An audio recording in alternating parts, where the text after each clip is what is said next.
Alright, so welcome back everybody. So for this video, I'm going to show you guys how to play Aqua Garden.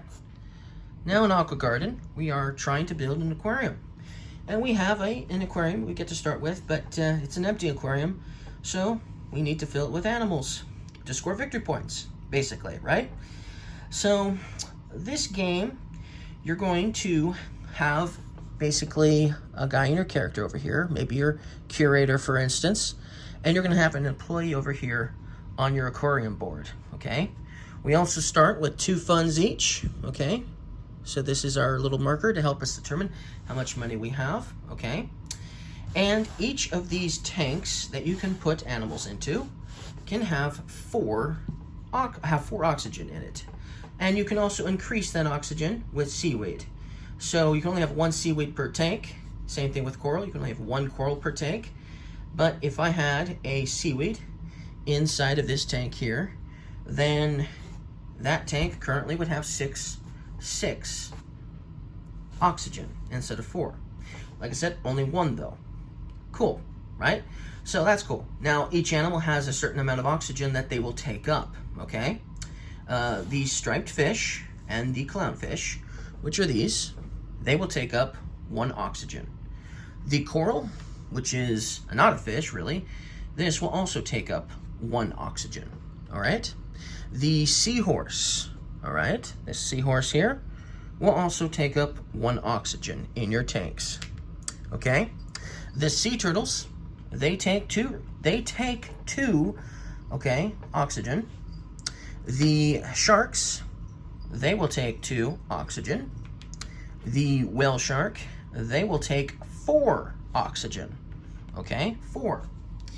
The special animals in this game, the octopus here, it will take only 2 oxygen from your tank that you put it in.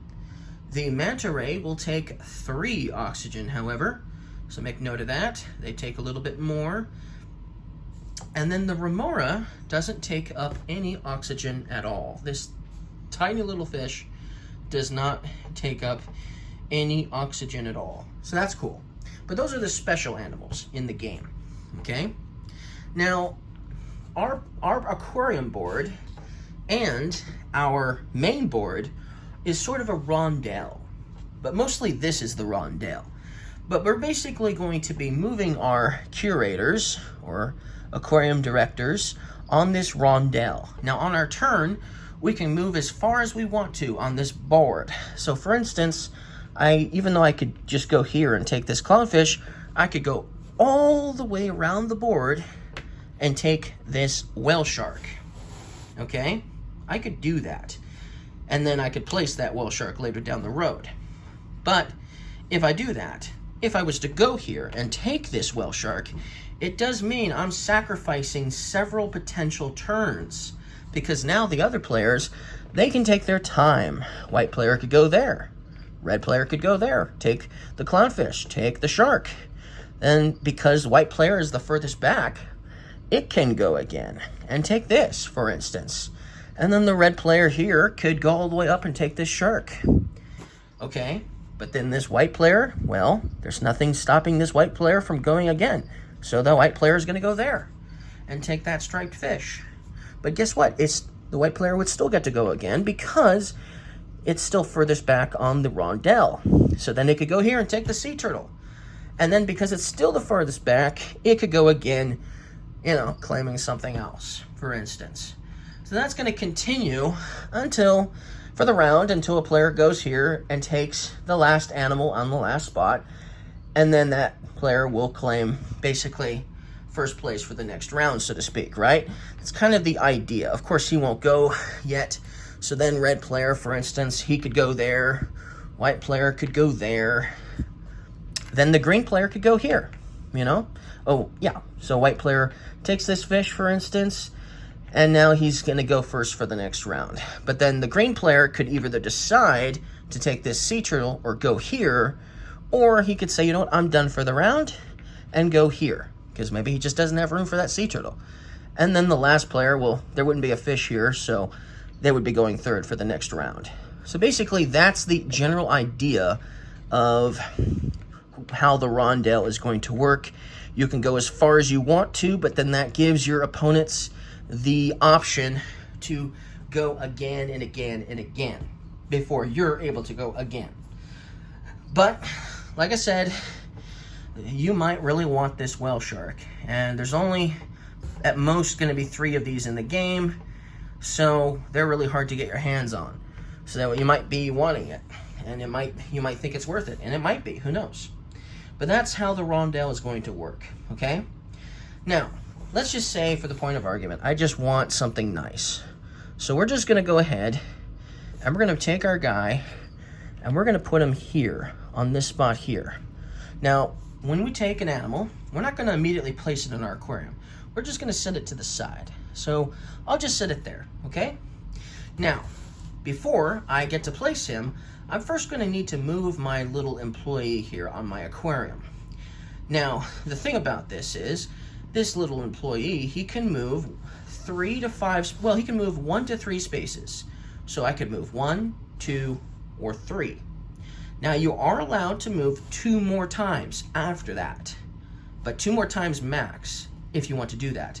But if I wanted to move a 4th time, so this would be the 3rd, this would be the 4th, I'd have to spend a fund to move from here to here to do that.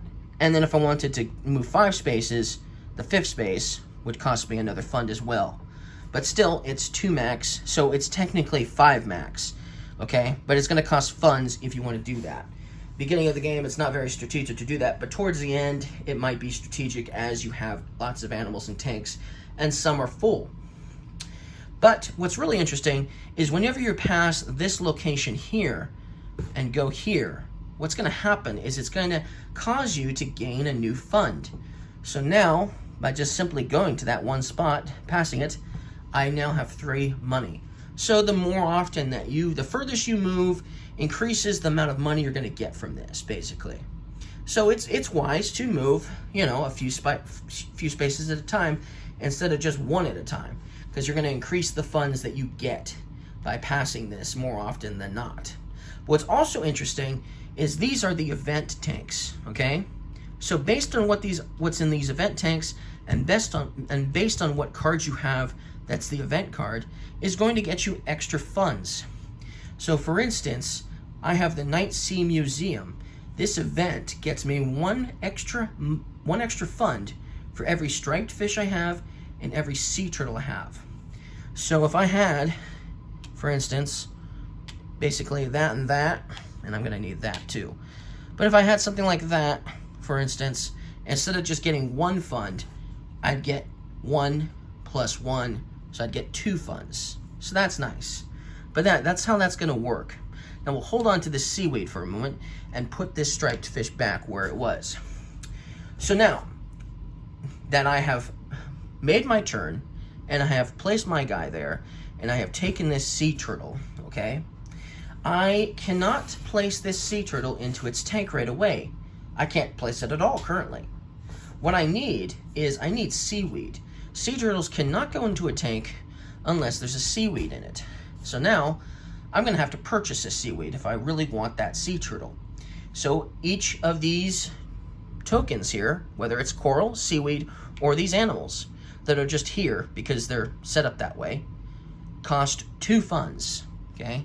Well, I have 3 funds, so I can spend 2 now and buy a seaweed. And then I can place the seaweed. So let's say I place it here.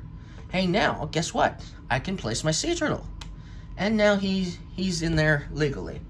And since he takes up 2 oxygen, and this adds 2 oxygen, I still have 4 oxygen for this tank, for some more animals, possibly even more sea turtles, maybe. Okay? But then my turn would be done. And that would be it for my turn. But still, that's kind of a nice little turn there. And then, red player, for instance, they could go and decide to go for this striped fish right here, for instance, take that and put it into their aquarium. The white player then, they could pass all of them and go straight for this whale shark, and that's fine. Or, if they were smarter, they could just go here, take this clownfish, and now, because they're furthest back, they could still take this, shark, for instance, and go again. That's how Rondell works, which is nice. I know I explained it already, but that's potentially what could have happened. All right? And then it would be white's player, and white player maybe wants this clownfish or something, right? So now those are gone. And then red, you know, red wants this shark or something, right? Okay. Okay, so then I could go again. It would be finally my turn, and I could put something else into my aquarium. Okay. So, anyways, so light blue areas, red, blue, and dark blue. So sorry, dark blue. So I explained the white blue areas. Let me explain the light blue areas. So the light blue areas, two things can happen when you decide to put your dude at one of those locations. This is the advertisements, okay? And you're going to get funds based on advertisements. And so, for instance, if I had a coral, I don't have a coral yet, but let's say I had a coral and I had a sea turtle, I could stop here and I could get one fund for the sea turtle I have and one fund for the coral that I have. Now it's hard to see because it's farther back. Let's see if I can zoom in. So yeah, and it would give me one money for each one of these I have. So if I had 2 sea turtles and 2 coral, I could get 4 money. That's kind of the general idea of what the dark blue locations are for. In the beginning of the game, you're not going to have much, so you're not going to be getting much funds from that. But as you get more animals, you will. Now you can only choose one of the 4 advertisements. You can't pick them all. So you're obviously going to choose the one that's going to give you the most money. Maybe you have 3 striped fish because that's pretty easy to get. So hey, now that's 3 money extra for you. 3 extra funds to use to purchase stuff, right? Now the second thing you can do, if you go to the blue area, assuming you have enough money, which I don't, but let's say I had 4 funds here. If I had some money, I could use that location and purchase one of these special animals. The octopus costs 3 money, so I could purchase this. Or I could purchase the remora for 2 money. Or I could purchase the manta ray for 4 money, okay? Now, what's really interesting is when you do this type of action, you do not move your employee. He will stay there for that turn. So he's stuck there for this turn, but I can purchase something. So, and that would include for advertisement. The employee stays here if you are getting funds from the advertisement. But let's say I want to buy this manta ray, and because I can afford him, right? So that would cost me 4 funds. Whew. Now I'm out of funds. But hey, I got this awesome manta ray. Now, when you buy an animal like this, when you buy one of these special animals, you do not have to be next to the tank that you're going to put him in. So basically, even though my employee is over here looking at these 2 tanks, because I bought this special animal, I can purchase and put this manta ray all the way over there, and that is perfectly legal. So that is something I could do. That's nice. Really cool. So that's how that's going to work. So I think I explained the rondelle well enough. I think I explained the dark blue areas, the advertisements, and purchasing these special animals well enough. Let me explain how, and I think I explained all of this well enough, but like I said, here's your player board. It tells you the amount of oxygen that each one of these animals are going to take. So if you can't remember, you can just look at your player board and it tells you. So that's nice, right? And this is showing you how much, obviously, oxygen you have to start with. So, and like I said, the sea turtle has to be placed with the seaweed, but you can't have 2 seaweed together. You also cannot have 2 coral together. And coral will take away 1 oxygen. It even says it on your player board. They take up 1 oxygen as well. So at the end of the game, you're going to score points based on what animals you have. Now, let me first explain the achievements. These achievements here, you can see 2 in the video, in the picture right now. But there's 2 more. So we have this one here, for instance. Now, there's going to be 3 cards for each of the 4 different types of achievements. So you're just going to randomly draw one. So this is the one for the video. So we have a whale shark and we have a seahorse. in order to achieve this, you just simply need to have a whale shark and a seahorse. Now remember, whale sharks take 4 oxygen, so I would need a seaweed before I could place this seahorse into the tank. But yes, if I had that equation and I was the first player that did this, and I placed something out like the seahorse or the whale shark to achieve this on my turn, I'd immediately cover up the little spot here on the top with my little token, for instance, claiming the 5 victory points for the end of the game. Other players, of course, could still do this. They could claim the second spot, which is 4 victory points, and so on. But the first person gets a bonus for being the first. Besides 1 extra victory point, they also get a special animal. And it's special for each card. So for this card, it would be this brown-looking seahorse, okay? And the reason why I explained how the manta ray over here can be placed in other places, even though my employee isn't here, because this is a special, basically special animal that I got. I do not have to be next to the tank for this seahorse. So I could put the seahorse over here, and that would work too because it can be in any tank I have. So that's how that's going to work. And like I said, there's different achievements. So this achievement, for instance, as an example, you would need 2 sharks, which means you would and a seahorse, which means you would need to have another seaweed because the 2 sharks would take up pretty much all of the oxygen. So you'd need something else. But then you would get this special shark bonus with the 5 victory points, for instance. Sorry. Anyways, throat's dry. So, so then another one you could potentially do is this one here. This one requires, if you're the first player, to get a seaweed, 2 clownfish, and 2 striped fish. Not only do you get 5 victory points, but you get these extra looking, this blue clownfish and this brownish striped fish, for instance. Okay. And then for the last achievement, for extra victory points, if you get 2 sea turtles plus a seaweed, because you'll need that, even though it's not shown on the card, but you also need a clownfish and a striped fish. If you get this equation into a tank, then you could get this purple-looking sea turtle. And because sea turtles do need seaweed, you get a free seaweed with this sea turtle as well. So that means they're going to go into the same tank, maybe here, for instance, or something, right? But yeah, that's something you could potentially get and do if you're the first player to do that. You get some cool looking animals to put into your aquarium to make it extra special for you. And extra victory points. And then for each clownfish and striped fish you have, for each pair, you get 3 victory points, okay? For each sea turtle you have, you get 2 victory points. For each shark you have, okay, you get 2 victory points. For each seahorse you have, you get 2 victory points. For each whale shark you have, you're going to get 4 victory points. So that's a whopper of victory points. And for each coral you have, you get 1 victory point.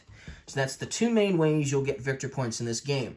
Also, if you're at the end of the round, if you're the first player who finishes at the last round, which if you're playing a 4-player game, it's 4 rounds, you can get 3 extra victory points if you're the first one to finish. If you're the second one to finish, you get 2 victory points, and if you're the third one to finish, you get 1 victory point. If you're the last one to finish, you don't get anything extra. And then if you're playing with the advanced animals, each of these special animals will score you points based on their uniqueness. So this flapjack octopus will score you 1 victory point for each different animal in the same tank as it. I know the card says fish token, but sea turtles are not fish at all. But in this game, they count as fish for victory point scoring, obviously. So we'll just call them animals at this point. So 1 victory point for each animal, different animal, in the tank with this guy.